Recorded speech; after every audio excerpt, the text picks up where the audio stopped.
Thanks for joining us on the Cultured Meat and Future Food Show. We're excited to have Edward Shenderovich, the co-founder and CEO of Synonym Biotechnologies, on the show today.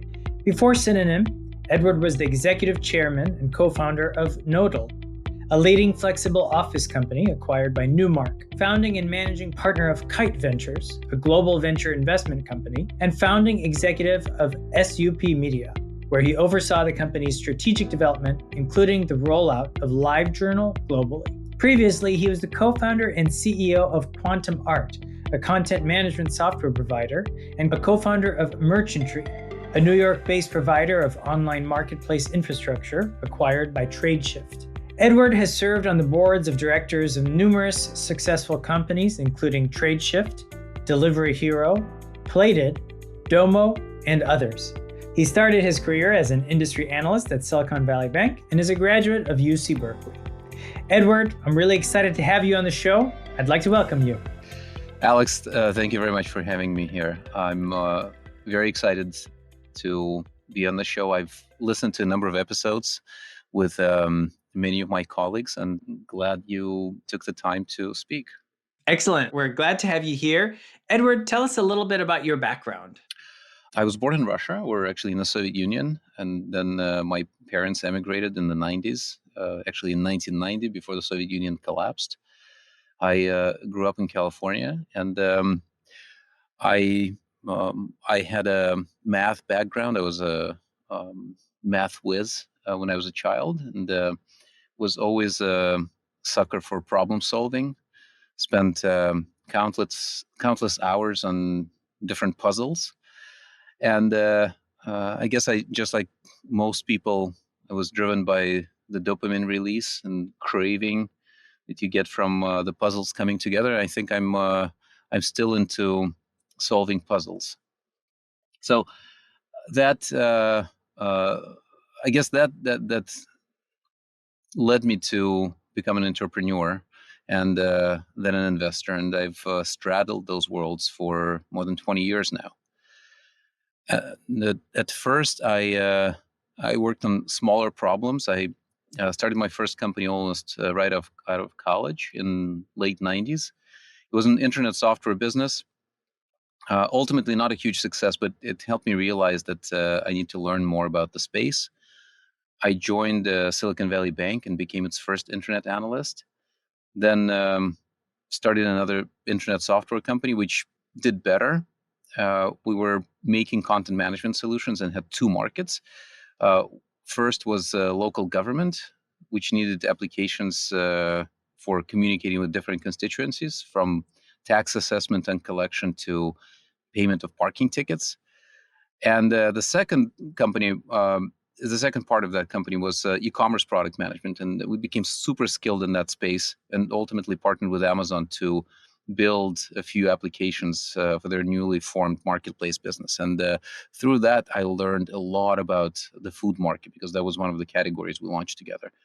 That company is called Merchantry, or was called Merchantry. It was acquired by TradeShift, which is a San Francisco-based electronic invoicing and supply chain giant. And it's still a part of their procurement platform. There were a few other adventures, and then in 2009, I started a venture investment company called Kite Ventures. We had this novel idea of partnering with entrepreneurs early and becoming their corp dev team and fundraising engine. And in that way, we partnered with Delivery Hero, which was just a PowerPoint at the time, and ultimately became one of the leading food tech companies in the world. And now employs 50,000 people, is present in over 100 countries. Not very well known in the U.S. because they simply don't have a business in the U.S. But they are started as DoorDash and then expanded into lots of other categories. They're probably the leading quick commerce company in the world.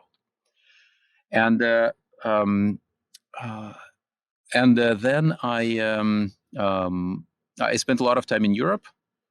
I came back to the States and settled in New York in 2012, partnered with the team at Plated, where I led or co-led every round in the company had raised. Had great. It was a great ride, and then the company was acquired by Albertsons. And through those experiences in food tech, I learned a lot about the food business and supply chains and related problems. Like how is meat bought at scale? How do you actually how do grocers get meat on the shelves? How does a company like Plated, which was a meal kit business, uh, look at its supply chains and forward contracts? And I realized that it's a market of like food in general is a market of that's characterized by tremendous waste, and that's something that needs to be fixed. And for years, I've been thinking about a way to address this, uh, and then really only recently, a couple of years ago, stumbled on synthetic biology and cultivation as a platform for addressing uh, the problems of climate change that are caused by animal agriculture and the inefficiencies in our food supply chains. And I started looking at various synbio companies, which ultimately led me to founding Synonym. I would like to emphasize the word that you used, platform, and we'll dive into that a little bit deeper. But I wanted to ask you over the last decade, and it seemed like you got started just around the time of the dot-com boom. Is that right? Yeah. It was actually the yes, the first company I started was in '97, and it was a quick ride. And then when I joined Silicon Valley Bank in '98, it was really at the height of dot-com boom. And Silicon Valley Banks is still a litmus test for me for the performance of the industry. So, just generally speaking, the changes in the tech atmosphere since then, what have you seen? Well, I think that's I would almost say that it's a different conversation. Um, Obviously, the industry has become significantly larger, and uh, there. What happened in the '90s is that from just a few companies in Silicon Valley, and a smaller number of venture funds, this industry has really mushroomed um, into one of the key drivers of economic growth and wealth over the last several decades. And uh, I think that right now is actually a pivotal moment in the development of venture space and of Silicon Valley, because this is a moment when Silicon Valley is starting to pay attention to the real world. For the last few decades, we were so enthused by the idea of virtualizing and living in a digital world and the metaverse and ultimately developing the crypto economy that the best minds in the world neglected large problems like climate change and infrastructure and animal agriculture. And I think right now we're seeing a really big pivot to these real world problems, and I think that's a great change. We're still in the early stages of this. I think most venture investors are still fascinated with SaaS, and there's been a lot of wealth creation attributed to SaaS, but ultimately I think there will be more capital over the next decades going to more important problems than determining which advertising to show to a particular user of a website. Love that answer, and totally can imagine that this could be a, a very separate episode within itself. But coming back to Synonym, tell us about what it is at a high level and kind of as we get into this idea of a development platform. So At a high level, the idea behind Synonym is that in biomanufacturing infrastructure, just like in many other asset classes, ownership and usage should be separated.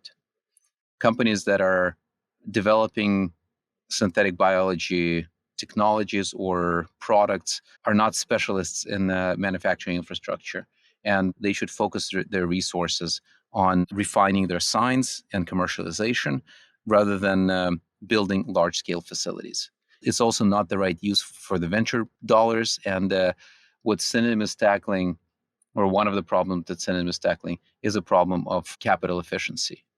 So we want to separate ownership and usage in biomanufacturing infrastructure and have the right types of capital be applied to the right types of problems. Is your team also working on developing new technologies within these facilities, or is it more of acquiring the facilities and essentially leasing them out? Is that a good way to explain it? So I think that they need to be built in the right way. There are some companies that are working on new bioreactors and new downstream approaches. Uh, that will take years to develop and years to come to the market. Some companies are working on new bioreactors for cultivation, like ARC. Some are working on new, better, more productive precision fermentation reactors. But before they come to market and before they can be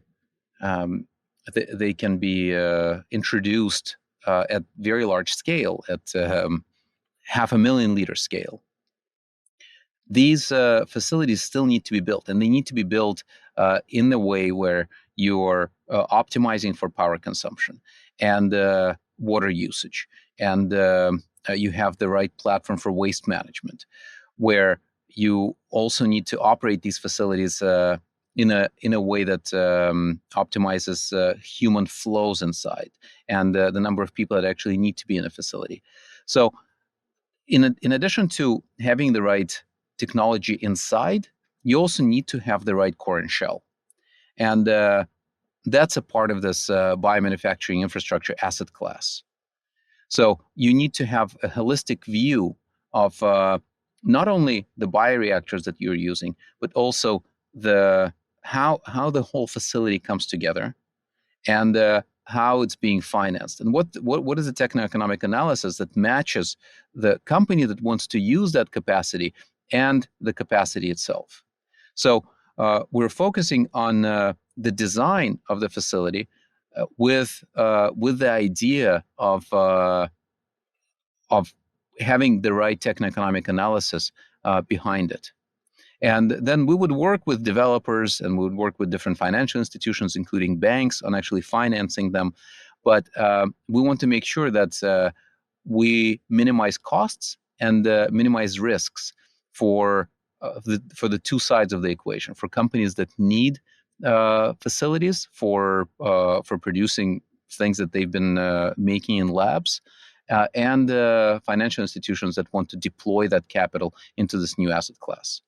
Excellent. Okay. So in many ways, you're seeing that there's this huge boom, similar to how there was a big boom in tech and need for databases and servers. At that time, Google's and Facebook's were building their own facilities. But when we're looking at SynBio or maybe, cultured meat and precision fermentation, these companies, they need actually, let's say, server space before they blow up, right? And so this is a way for them to access these facilities before they can start generating a larger amounts of revenue. Yes, actually, same with data centers. There are Amazon and Google and Facebook actually lease lots of data center space from other companies, and they're then data centers are $1 trillion asset class that's split across many different pockets. But there are companies like Equinix, which is very sizable publicly held business, which is probably the largest player in the data center space. And they've had 78 quarters of consecutive revenue growth and profitability, which tells you about the stability of that asset and the market need. And we hope to build a similar type of business, maybe more capital efficient, but in the biomanufacturing infrastructure space. And so, what kinds of companies would use these facilities, or what kinds of companies would work with Synonym?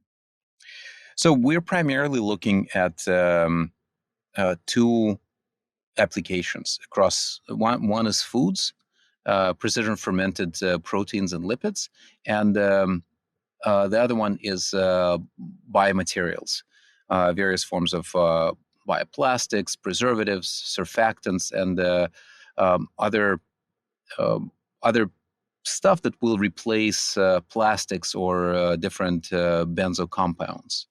What level of scale does your team get involved at?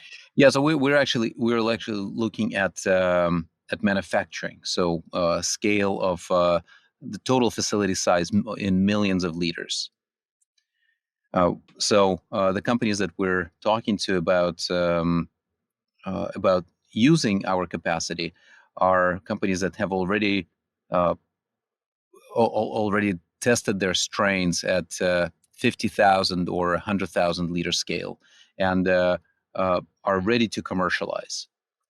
So we, at this point, we're not providing pilot scale capacity or demo scale capacity. We want to help companies really scale and commercialize. And um, we recently launched this uh, online database, a directory of all available pilot and demo capacity, just to show that there's not enough capacity in the world. And it's at capacitor.bio. I mean, probably doing your research before this call, you've seen it. And it has been of tremendous help to many companies. We're getting love letters from the industry about this database, because it's not something that has existed before. And we want to show that there should be more dots on the map. There's not enough capacity for this industry. There's been 15 billion invested in SynBio over the last decade, and there are very few companies that are producing at scale.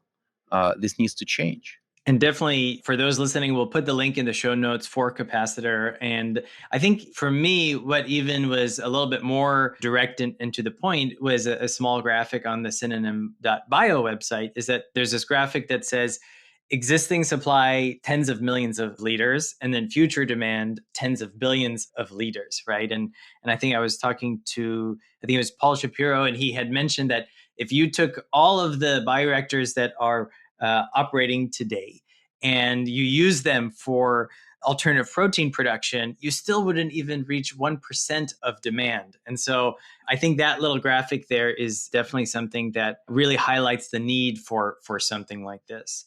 Yeah, totally. It's we will need a lot more capacity, and that graphic is probably that graphic is I think the need for capacity by 2030, and imagine how far it will go from there.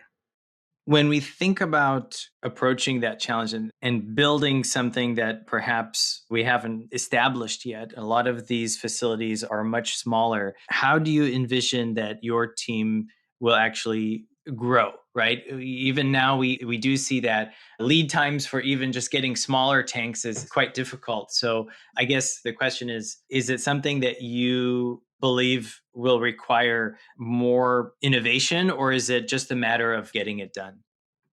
I think there's a lot of innovation that goes into actually designing these facilities. So overall, I would say that the design and reusability of biomanufacturing infrastructure will be one of the key factors in driving the growth and success of the industry.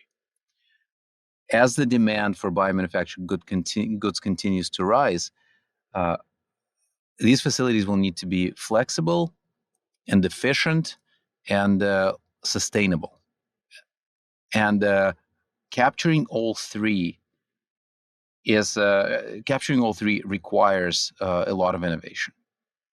So the innovation may not be just in bioreactor design or downstream design, but in how these facilities are organized, uh, what power you're using, and how and where that power is located, how much water is actually being driven through the facility, and what happens to that water. Things like better air compressors that we need for pushing air into the bioreactors. So there's a lot of innovation that needs to happen. It's a complex product. It's like it's not that different from making a spaceship. We need the best minds in the world working on designing these facilities, and our team will grow in terms of engineering talent. When we're looking for mechanical and industrial and structural engineers to take on this challenge, uh, in addition to bioprocessing engineers, obviously, we need to understand how to best develop these facilities and what the relationships with equipment procurement construction companies should be. How do you actually streamline the supply chain and make it most resilient so that we shorten the lead times for key components? And then equally important is this techno-economic analysis and underwriting the facilities for the right customers in the right place, and minimizing risk for third-party investors that need to come in that ultimately should be the owners of these facilities. The whole thesis behind Synonym, our core belief, is that we need to separate ownership from usage in biomanufacturing infrastructure. In order for the industry to scale, companies that are working on precision fermentation or cultivation uh, should not be building their own facilities. They should not be designing them. It's not their core expertise. They should use the venture dollars that they raise for the specific purpose of refining their science and commercializing their products, not in developing the expertise and building facilities. And we want to develop that expertise. I love that. And I think for me, that hits the nail on the head on the whole entire financing aspect of it. And I think it definitely makes sense. And it's a need that you even said it yourself.